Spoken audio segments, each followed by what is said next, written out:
Class 9th के विद्यार्थियों, देखिए आज के इस वीडियो के अंतर्गत हम वार्षिक परीक्षा के लिए विषय हिंदी का प्रश्न पत्र समझेंगे सॉल्यूशन सहित।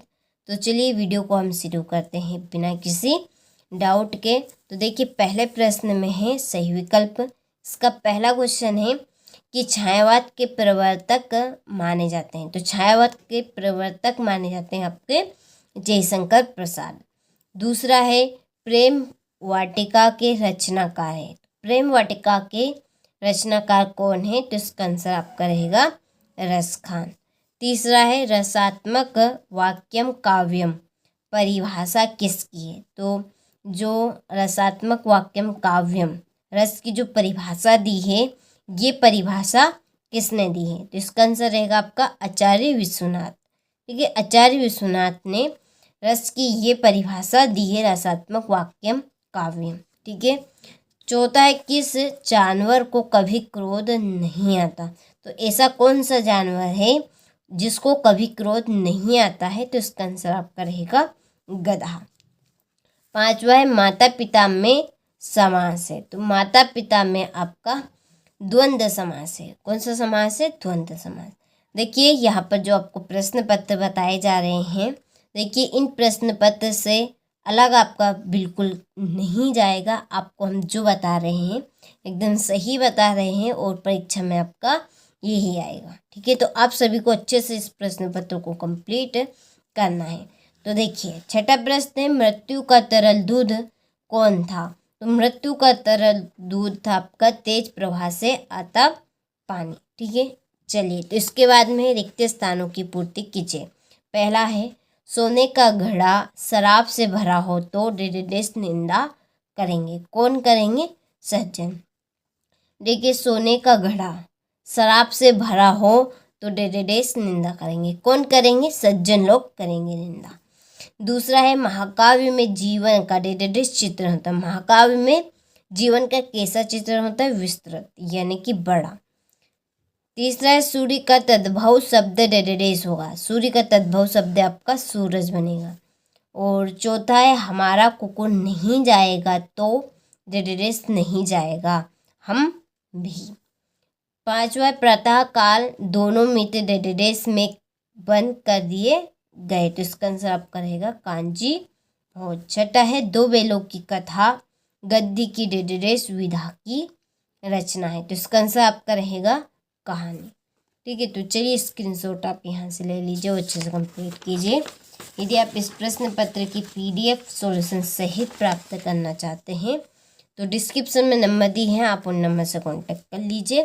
कांटेक्ट करने पर आपको पूरी जानकारी मिल जाएगी। चलिए तो इसके बाद में हमारी सही जोड़ी के यहाँ पर नंबर डाल दिए ताकि जोड़ी मिलान करने में आसानी रहे। तो पहले जोड़ी है पंचवटी, इसकी जोड़ी है आपकी खंडकाव्य। दूसरी है दो बेलों की कथा, इसकी आपकी जोड़ी रहेगी प्रेमचंद्र। विद्यालय की जोड़ी है दीर्घ संधि। और पतुहू की पहली संतान लड़की, इसकी जोड़ी आपकी परदादी। और कई अंकों वाली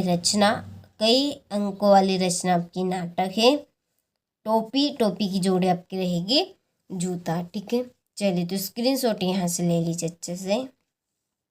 इसके बाद में देखिए सत्य पहला है कि नई कविता में खड़ी बोली में रचनाएं अधिक की गई है। तो ये आपका सत्य है। दूसरा है रस युक्त वाक्य ही काव्य कथन आचार्य विश्वनाथ का है। तो ये बात आपकी सत्य है, तो इसमें आपका आएगा सत्य। तीसरा झुरी गया का साला था, तो ये भी सत्य है। चौथा हिमालय दीर्घ संधि का उदाहरण है, सत्य। पांचवा रिलीफ डॉक्टर ने गांव में कुत्ते को बैठा लिया था, यह आपका सत्य है। हजारी प्रसाद द्विवेदी युग के निबंधकार है, तो ये आपका असत्य है। ठीक है, चलिए इसके बाद में एक वाक्य में उत्तर लिखिए। पहला है कि ना खाकर प्राणी क्या बनेगा? तो ना खाकर प्राणी आपका अहंकारी बनेगा। दूसरा है नायक वृद्ध जीवन का चित्रण किस काव्य में होता है? तो इसका आंसर आपका रहेगा महाकाव्य। और तीसरा है सांड को देखते ही कौन भयभीत हो गए? तो सांड को देखते ही हीरा और मोती भयभीत हो गए। चौथा है पंचम रत्न में कौन सा समास है, तो पंचम रत्न में आपका द्विगु समास है। पांचवा है जर्नल थीमिया का चित्र किसने मंगवाया था, तो इसका आपका आंसर रहेगा रेणु। और छठा है हजारी प्रसाद द्विवेदी किस युग के लेखक है, तो हजारी प्रसाद द्विवेदी आपके छायावाद युग के लेखक है। ठीक है, चलिए तो यहाँ से आप स्क्रीनशॉट ले लीजिए। एक वाक्य में उत्तर हो चुके हैं। पूरे प्रश्न के आप PDF लेना चाहते हैं, पूरे प्रश्न पत्र की यदि आप सॉल्यूशन प्राप्त करना चाहते हैं तो डिस्क्रिप्शन में नंबर दिए हैं, आप उन नंबर से कांटेक्ट कर लीजिएगा। कांटेक्ट करने पे आपको पूरी जानकारी मिल जाएगी A to Z। ठीक है, तो चलिए बढ़ते हैं प्रश्न की ओर आगे। छठा है भक्ति काल को हिंदी साहित्य का स्वर्ण युग क्यों कहते हैं। ठीक है, सातवां है कबीर ने किस प्रकार के ज्ञान को महत्व दिया है। सखी ने गोपी से कृष्ण का कैसा रूप धारण करने का आग्रह किया था, अपने शब्दों में वर्णन कीजिए। ठीक है, तो कुछ इस तरह के आपके प्रश्न रहेंगे और इनका हमने सॉल्यूशन भी तैयार कर लिया। PDF में आपको इसका सॉल्यूशन मिल जाएगा। उसके लिए देखिए डिस्क्रिप्शन में नंबर दिए गए हैं, आप उन नंबर से कांटेक्ट जरूर कर लीजिएगा। ठीक है, ये आपको देखिए इस तरह से 19वां प्रश्न है। और ये देखिए यहाँ पर आपका ये 22वां प्रश्न में है कि अब अपने विद्यालय के प्रधानाचार्य महोदय को प्रार्थना पत्र लिखकर शुल्क मुक्ति के लिए आवेदन कीजिए। ठीक है, और 23वां प्रश्न निम्नलिखित में से किसी एक विषय पर निबंध लिखिए। ठीक है, यहाँ पर नाम दिए गए, कोई सा भी निबंध इसमें से चूज करना है।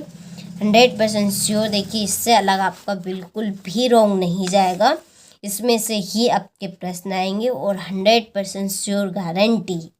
तो आप सभी जो हम आपको बता रहे हैं आप वही कंप्लीट करें, क्योंकि इससे रॉन्ग आपका वार्षिक परीक्षा में बिल्कुल नहीं जाएगा। ठीक है, चलिए तो आप अच्छे से कंप्लीट कीजिएगा। और प्रश्न पत्र की फुल सॉल्यूशन की PDF आप लेना चाहते हैं तो कांटेक्ट आप ज़रूर कर लीजिएगा।